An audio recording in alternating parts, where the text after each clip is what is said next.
तो संगवारी को छत्तीसगढ़ी सिनेमा घर जेला छॉलीवुड के नाम से जाने व पहचाने जाथे इहीं म छत्तीसगढ़ी सिनेमा घर के एक ठन अउ नवा छत्तीसगढ़ी फ़िल्म जुड़ने वाला है।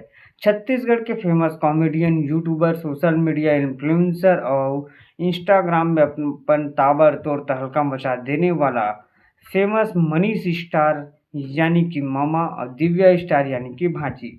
मामा भांजी की सुपरहिट जोड़ी ह लेके आवत हे नवा छत्तीसगढ़ी फ़िल्म। ममा मामी झकास से जेन फ़िल्म के निर्माता हवे छोटे लाल साहू जिरेखा ले पहिली ले शुरू होगे माया के कहानी हर झन पगली फंस जबे चलहट कोनो देख लिही जैसन सुपरहिट फ़िल्म के निर्माण कर चुके हैं उही ह लेके आथे मम्मा मामी झकास से।